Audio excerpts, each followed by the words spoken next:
بسم اللہ الرحمن الرحیم۔ سیرت النبی کی 27ویں قسط کے ساتھ آج ہم حاضر ہیں۔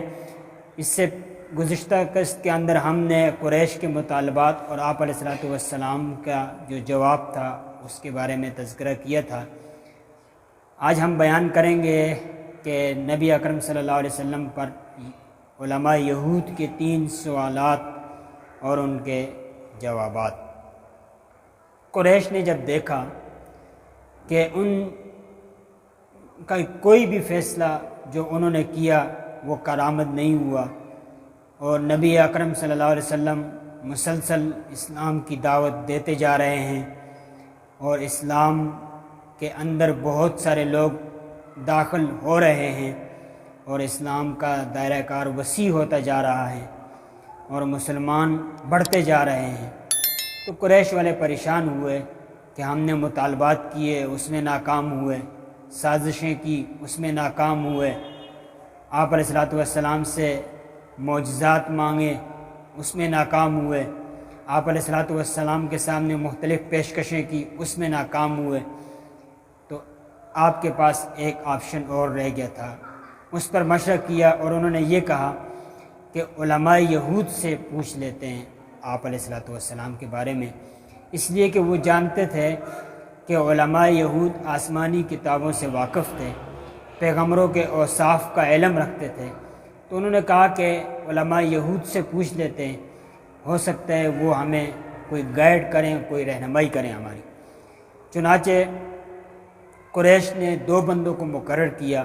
عقبہ بن ابی معیط اور نضر بن حارث کو۔ یہ عقبہ اور اسی طریقے سے یہ نضر، یہ مکہ سے چلے اور مدینہ پہنچے۔ مدینہ میں انہوں نے علماء یہود سے ملاقات کی اور ملاقات کر کے انہوں نے علماء یہود کے سامنے آپ علیہ الصلوۃ والسلام کا مکمل تذکرہ کیا اور سارے احوال ان کے سامنے ذکر کی اور ان سے پوچھا کہ آیا یہ نبی ہے یا نہیں۔ تو علماء یہود نے ان کو بتایا کہ ہم آپ کے سامنے 3 سوالات ذکر کرتے ہیں اور آپ جا کر وہ اس پیغمبر سے پوچھیں۔ پہلا سوال یہ ہے کہ آپ جا کر ان سے یہ سوال کریں کہ وہ کون لوگ تھے جو ایک غار کے اندر چھپ گئے تھے، یعنی اصحاب کہف کے بارے میں بتایا کہ جا کر یہ ان سے آپ پوچھ لیں۔ دوسرا سوال یہ تھا کہ وہ کون سا آدمی ہے جس نے مشرق مغرب شمال جنوب پوری دنیا کو چھان ماری اور پوری دنیا کا اس نے سفر کیا تھا، یعنی ذوالقرنین کے بارے میں پوچھا۔ اور تیسرا انہوں نے کہا آپ روح کے متعلق پوچھیں کہ یہ روح کیا ہیں، اور ان 3 سوالوں کے بارے میں جا کر آپ ان سے پوچھیں۔ اگر اس نبی نے ان میں سے جو پہلے 2 سوال ہیں اصحاب کہف کے بارے میں اور ذوالقرنین کے بارے میں بتا دیا، اور تیسرے سوال روح کے بارے میں سکوت اختیار کیا، تو آپ سمجھ لینا کہ وہ نبی مرسل ہیں اور وہ برحق نبی ہیں۔ تو یہ 2 شخص عقبہ اور اسی طریقے سے نضر، یہ مدینہ سے واپس مکہ آئے اور آ کر قریش والوں سے یہ کہا کہ اب ہم نے سارا معاملہ حل کر دیا ہے اور نبی سے یہ سوالات کریں گے۔ چنانچہ یہ 2 شخص نبی اکرم صلی اللہ علیہ وسلم کے پاس آئے اور آ کر آپ علیہ الصلوۃ والسلام سے پوچھا کہ اصحاب کہف کون تھے بتاؤ۔ دوسرا سوال یہ ہے کہ ذوالقرنین کون تھا بتاؤ، اور تیسرا روح کے بارے میں آپ بتائیں کہ روح کیا ہے۔ تو آپ علیہ الصلوۃ والسلام نے یہ سوچا کہ کل تک اس کا جواب یعنی اللہ رب العزت کی طرف سے وحی آ جائے گی، تو آپ علیہ الصلوۃ والسلام نے ان سے یہ کہا کہ کل میں اس کا جواب دوں گا، لیکن آپ علیہ الصلوۃ والسلام نے اس کے ساتھ انشاءاللہ کا لفظ نہیں بولا کہ کل میں جواب دوں گا انشاءاللہ۔ انشاءاللہ آپ نے نہیں کہا، تو آپ علیہ الصلوۃ والسلام پر کل تک کوئی وحی نہ آئی اللہ رب العزت کی طرف سے۔ چنانچہ کچھ دنوں کے بعد وحی آئی اور سورۃ کہف کی وہ آیات نازل ہوئی جن میں اصحاب کہف کے بارے میں اور ذوالقرنین کے بارے میں تفصیل سے گفتگو کی گئی ہے اور ان کا پورا احوال ذکر کیا گیا ہے کہ اصحاب کہف کون تھے اور ذوالقرنین کون تھا۔ اور روح کے بارے میں اتنا ہی آیا کہ روح اللہ رب العزت کی طرف سے ایک حکم ہے، جب یہ انسانی جسم پر پڑتی ہیں تو وہ زندہ ہو جاتا ہے، اور اس سے زیادہ